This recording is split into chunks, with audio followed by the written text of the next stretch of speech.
Good morning, everyone. Welcome to this week's Team Kentucky Update. Normally, we start with news about our economy and other positive things happening across the Commonwealth, and there is a lot of positive news.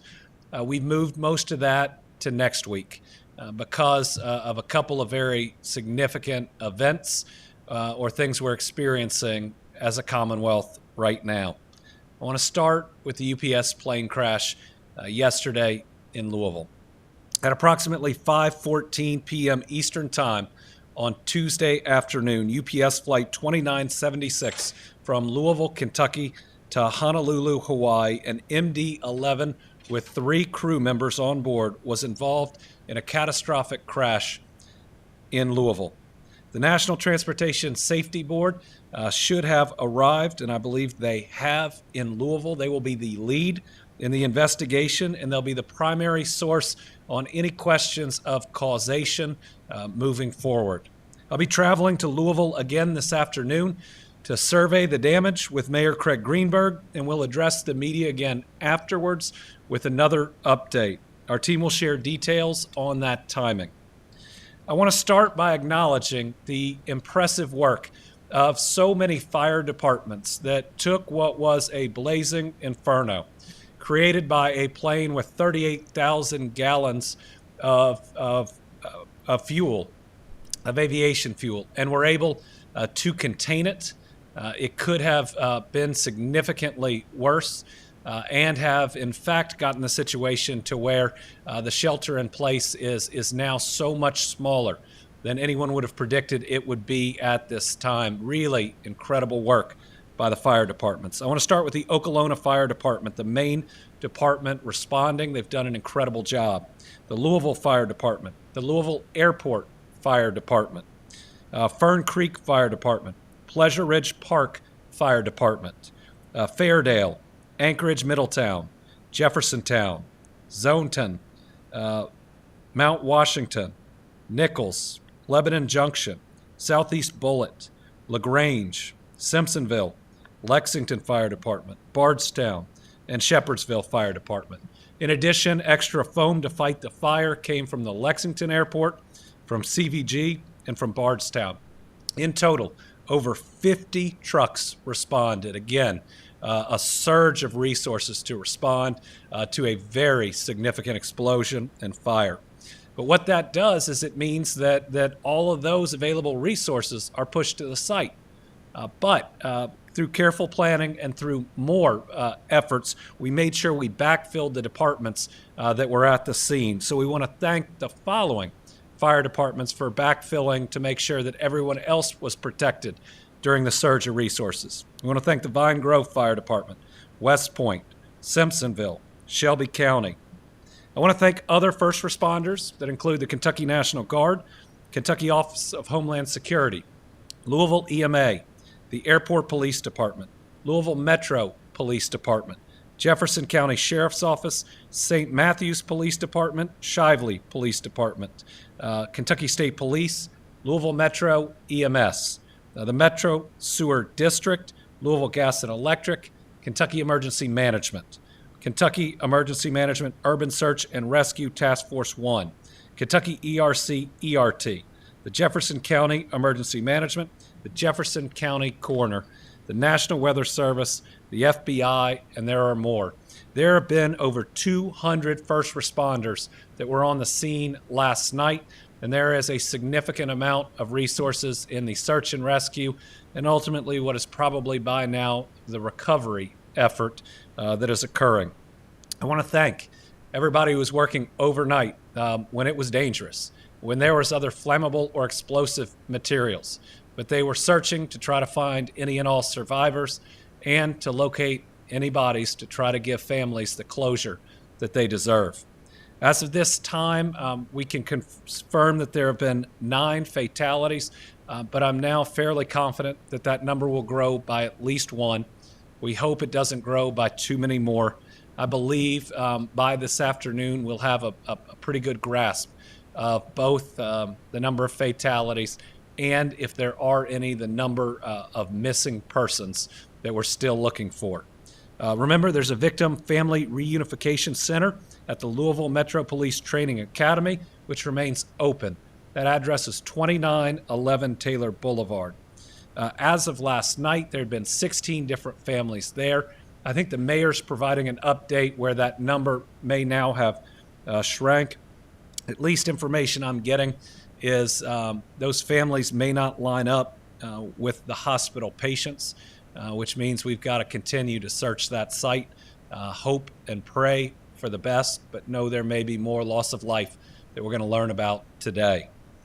2 businesses were directly impacted: Kentucky Petroleum Recycling and Grade A Auto Parts.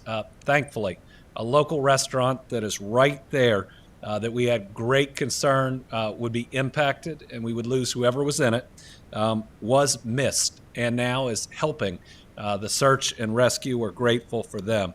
Another blessing is this plane could have potentially hit the major Ford factory or the convention center. Those are all close by and did not. The radius for the shelter in place has been significantly reduced. Louisville Metro is putting out guidance to residents and businesses immediately around the crash site to not consume water. EEC, the Energy and Environment Cabinet, is working closely with the city on this. Other areas are safe. Now, if you are in the suburbs, if you're in other parts of Louisville, you are as safe today as you've been any other day.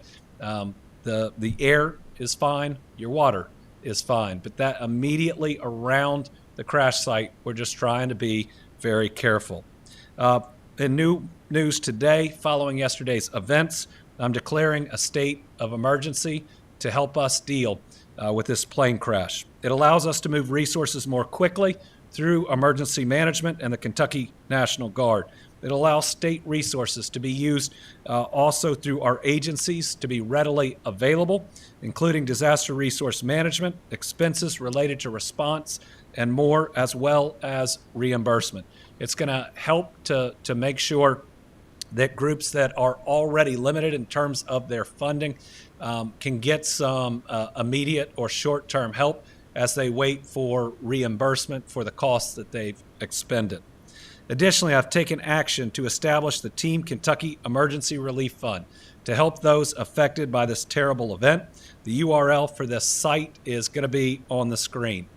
Similar to previous storm disaster funds, every dollar donated will go directly to those affected. In fact, what we've done is we've gone and amended the Team Kentucky Storm Relief Fund to now allow families impacted by a disaster like this to also benefit from the generosity of Kentuckians. Remember, the first thing that we pay for out of these funds are funerals, so that in a time of grief, nobody is worried about that. In Kentucky, we grieve together and we support one another. Donations will help pay for funerals and for response, recovery, and rebuilding.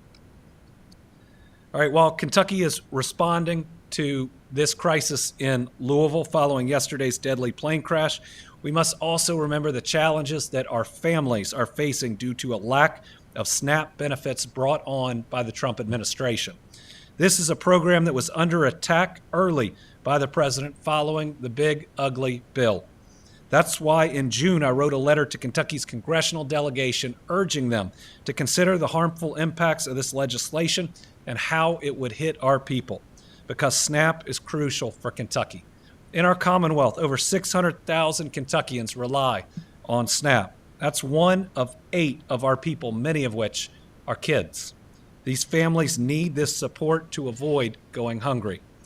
But on October 1st, the federal shutdown began, and this now, today, marks the longest shutdown in the history of our country. From the start of the shutdown, the president made it clear that this program would be at risk. In fact, the Trump administration stopped the federal government from paying out SNAP benefits for November and also stopped states from flowing state funds through SNAP to pay out those benefits. And that's despite the USDA's website saying that he could fund SNAP benefits even in a shutdown. Americans should never be a negotiating tool. And I am committed to taking action to do what we can to stand up for our people. So on October 20th, I announced that while we were exploring options for SNAP, we had 2 updates that would help many who rely on this program. First, after learning our area development districts had exhausted the nearly $10 million in funding for senior meals, I announced that we were able to move $9.1 million to help fund that program. It took a lot of work to find a solution. Thankfully, we did, and the General Assembly leadership agreed to move forward with that plan. That day, I also announced that for November during the shutdown, that we could cover the Temporary Assistance for Needy Families, or TANF program, that the federal government was not going to fund. That was about $12 million that's helping our people, many of which also get SNAP benefits. Following that update on October 24th, we received a letter from the USDA confirming what had already been threatened. The letter said it was suspending all November 2025 benefit payments for SNAP for approximately 42 million Americans that rely on them, and that the suspension would continue until sufficient federal funding was provided. Let me be clear. The president has both the funding and the authority to fund SNAP during a shutdown. In fact, every other president in every other shutdown has done so. People going hungry in this instance is a choice that this president has made. So on October 28th, I joined leaders from 24 other states and the District of Columbia in a lawsuit challenging the Trump administration over what I believed was an unlawful decision to terminate SNAP benefits. And Friday of last week, a federal judge agreed with us. They said the president had to either partially or fully fund SNAP for this month and moving forward as long as funds were available. And separately, in a different lawsuit brought by cities, a court said the president needed to fully fund SNAP benefits. But knowing it would still take time for the benefits to roll in, and knowing what the delays were going to be, and being worried that the president would do what he has announced, only partially fund SNAP. I signed an executive order directing $5 million to Feeding Kentucky food banks. Those dollars are going to be used by Feeding Kentucky. They're going to be distributed through the network of 7 regional food banks that work with all the others. Together, these food banks and their nearly 900 local partner agencies, food pantries, soup kitchens, and community programs serve all 120 counties. Only yesterday did our Cabinet for Health and Family Services receive the guidance from the USDA that partial payments will be made, though that came around the same time President Trump posted on Truth Social saying SNAP benefits wouldn't go out. And that's a nice tamed-down summary of that post. But today we've received confirmation from the federal government that they will begin processing payments tomorrow. Kentucky is ready, willing, and able to work around the clock as quickly as possible once funding is received.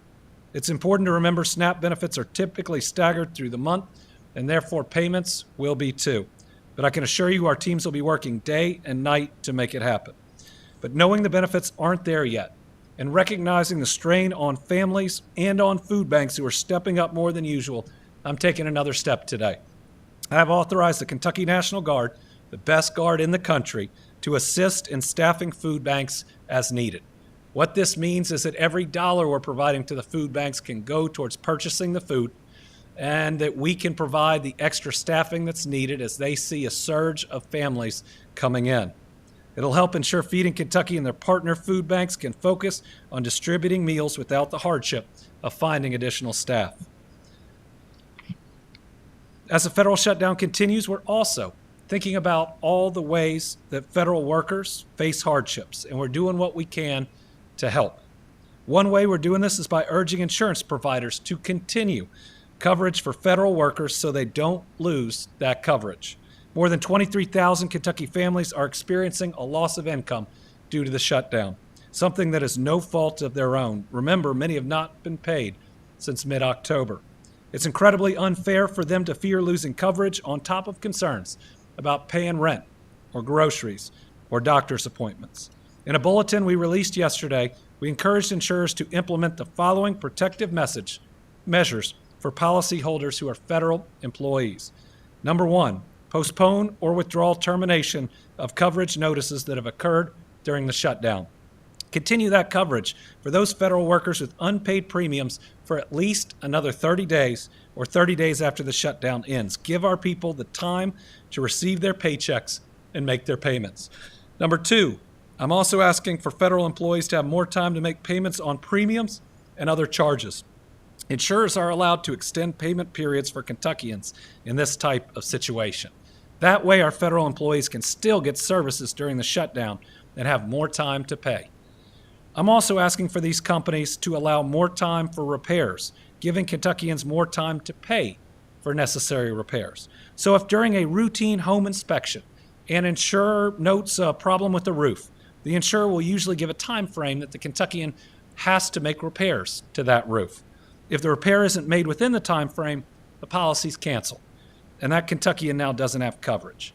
We know that it's unfair at a time when people aren't receiving a paycheck through no fault of their own to lose coverage for a repair that they don't have the dollars to pay for. So we're asking for those repair times to be extended. Kentuckians with the loss of income due to the shutdown who are threatened with policy cancellations can contact the Department of Insurance for more information. Additionally, the National Flood Insurance Program stopped writing new policies on October 1st due to the shutdown.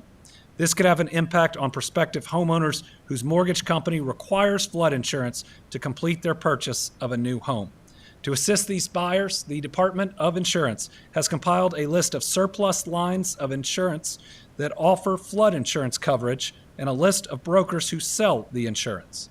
Anybody who needs flood insurance can contact DOI's Consumer Protection Division for additional guidance. We've listed contact information on the screen for those relief programs. So please reach out. Team Kentucky is here to help. Moving on, a lot of people after seeing that plane crash are thinking about safety. We're taking an additional step today to make Kentuckians safer. We have seen 3 straight years of decreases in drug overdose deaths, thank God. Last year, we saw our overdose deaths drop by 30%. We're going to keep protecting the lives of our people. That's why this week, my administration is taking action to classify a dangerous form of kratom as a Schedule I narcotic.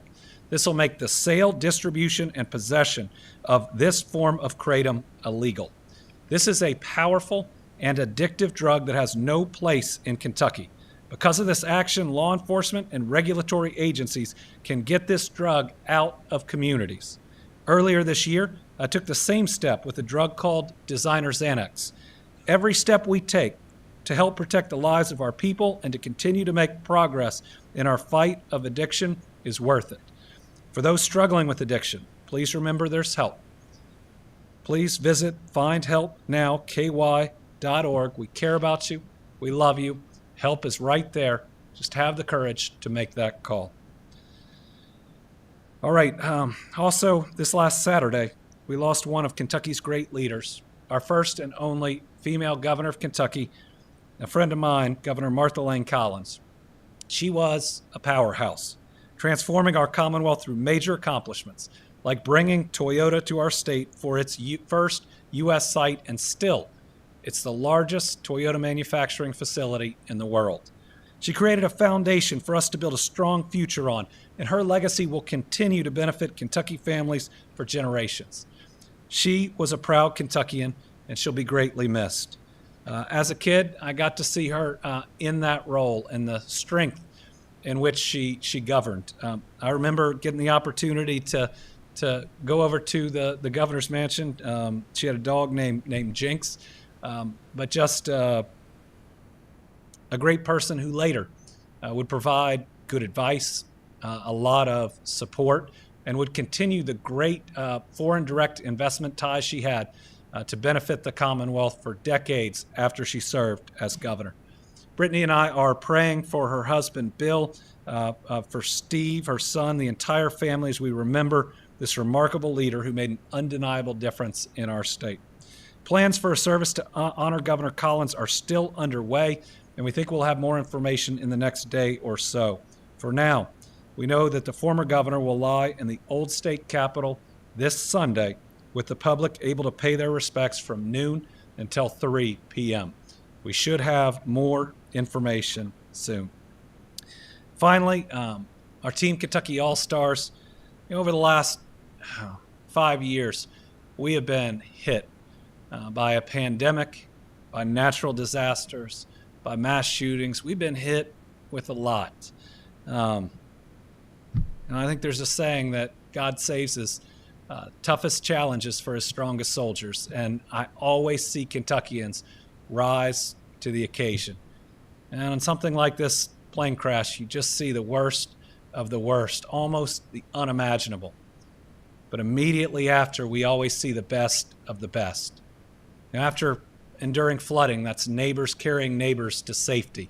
And certainly during this disaster, during this plane crash, it was a surge of brave, of well-trained, and of skilled first responders that took on a raging fire and have rendered the area so much safer in a very short period of time. They show everybody that you can come from, 15, 20 different fire departments, different groups, and you can work together seamlessly. 50 different fire trucks putting out the flames and then bravely walking through a dangerous area, going from what used to be a building to another what used to be a building, trying to find people. I got to watch the footage from the helicopter in real time, while that fire was still going on, of brave men and women moving through the area, trying to find people that needed help. So listen, our Team Kentucky All-Stars today and every day are all these first responders, both at the site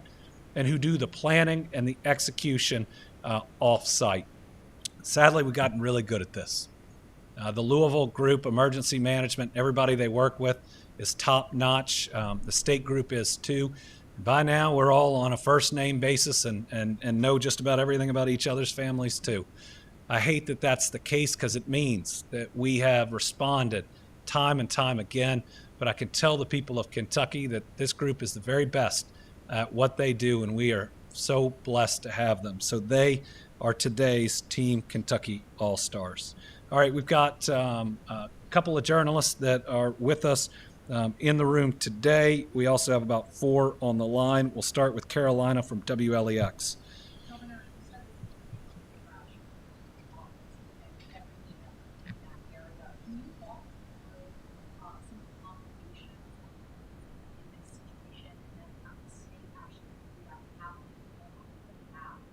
Yeah. So right now, we are tracking 9 fatalities. I do believe that will grow by at least 1. There were 3 crew members, and we don't have confirmation on them, but if we've seen that video, we know we're very worried about each of those. So that would suggest that there are at least 6 individuals, if not 7, outside of the crew that were impacted. When you look at where the plane hit, thankfully it missed that restaurant. And by the way, they've opened up their restrooms in their facility for first responders. Pretty incredible. After just about having your facility and everybody inside wiped out, that you're now a part of the rescue. So very proud of them. It hit 2 of the lesser populated businesses in the area. It hit the Kentucky Petroleum Recycling, and because of what they have there and the tanks that they have, that made the situation more dangerous. It appears the pressure valves did go off. It did cause, we think, extra smaller explosions, but it appears they may have operated as intended to prevent it from being worse. At different times, first responders did have to take cover because of what they were dealing with, but they were trained and ready and knew what was on site really quickly, really impressive to watch, and I was listening to it in real time.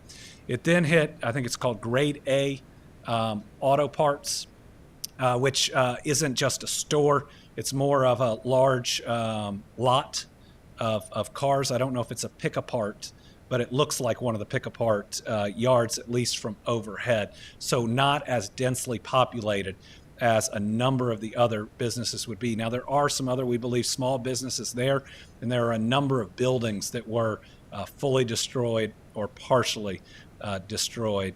Getting in to the blaze quickly was complicated by that, but these groups got in and got control of this much faster than I think most people would have believed was possible.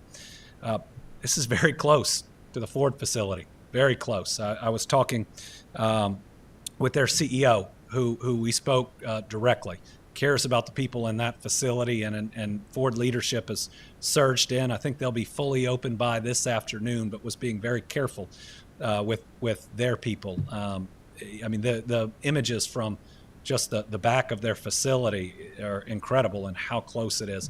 The convention center, the livestock show is very close, and so people were coming in, talked directly to their head of security, who shut down people coming in, got the information out there to take care of folks.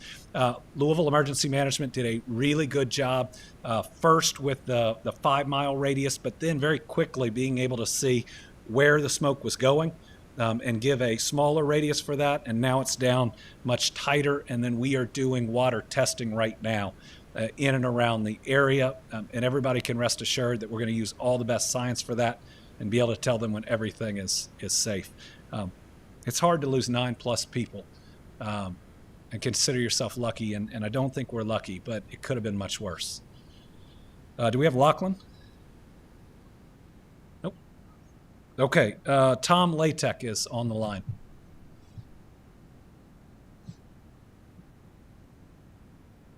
Thank you, Governor. Had to jump and get the unmute button there. I would like to hear your take on the election results in New York, New Jersey, and Virginia, and what you think that might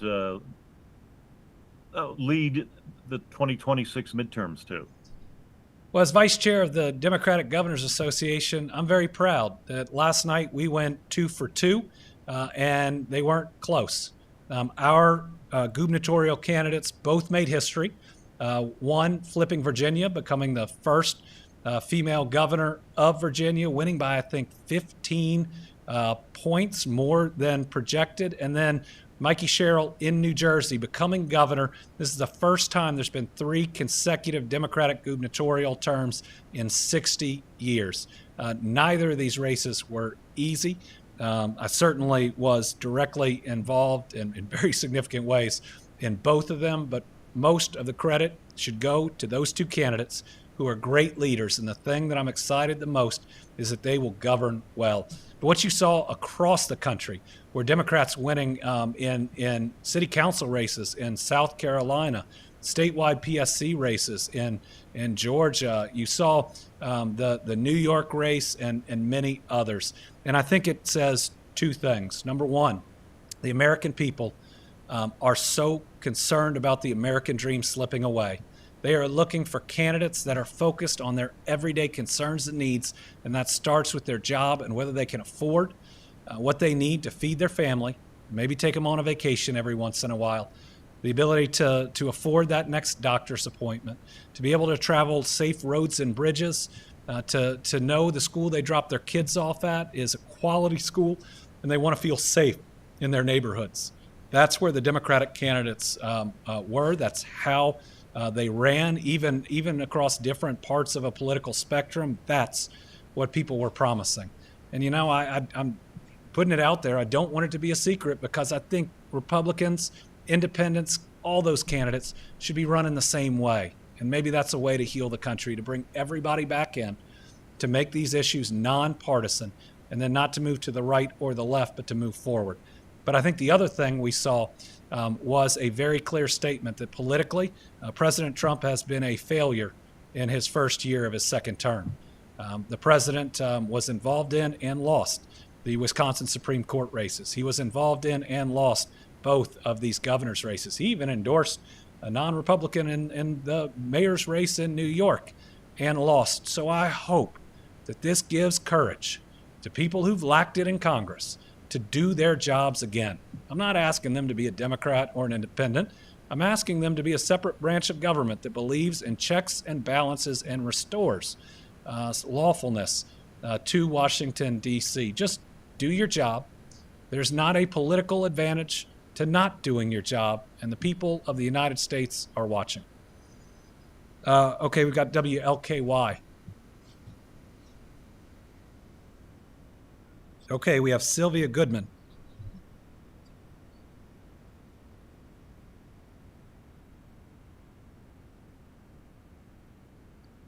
All right, we have Liam from the Kentucky Lantern. Hi, Governor. Can you hear me? I can. Um, Great.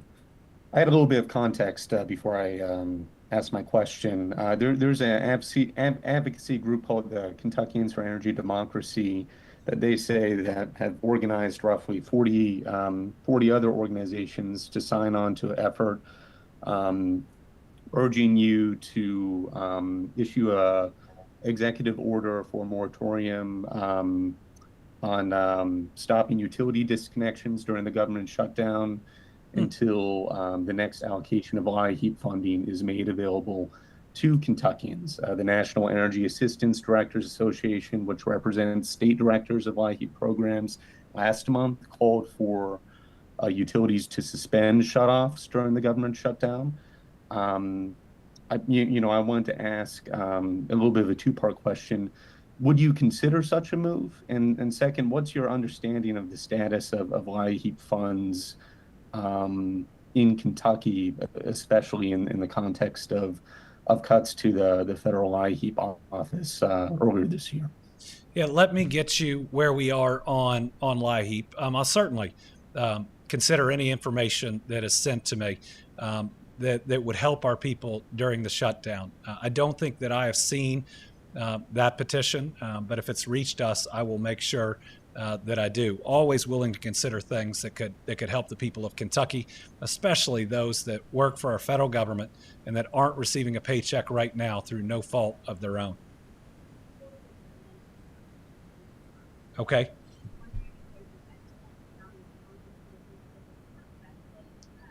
Yeah.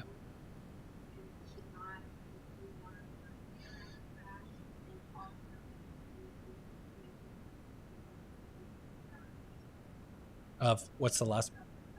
Okay.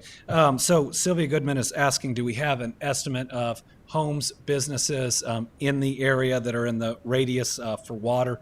I believe Louisville Emergency Management is putting out that information directly, both on social media and working to do it directly. Now, this is not a densely populated residential area. It is almost entirely an industrial area that is impacted. At least two businesses have been massively hit, and we'll try to get a number of the others around them. Certainly, we've got enough people on the scene where we ought to be communicating directly to those businesses to make sure that we keep people safe. All right, we'll be back next week with our Team Kentucky update. We'll have all the pieces of good news we were otherwise going to report on this week ready then, and a double dose of good news will be something that we all deserve by that time. Please pray for these families. We've been hit a lot in the Commonwealth, but we are strong. We are also kind. Let's make sure that we give to the fund. Let's make sure we support these families in their time of need. Thank y'all.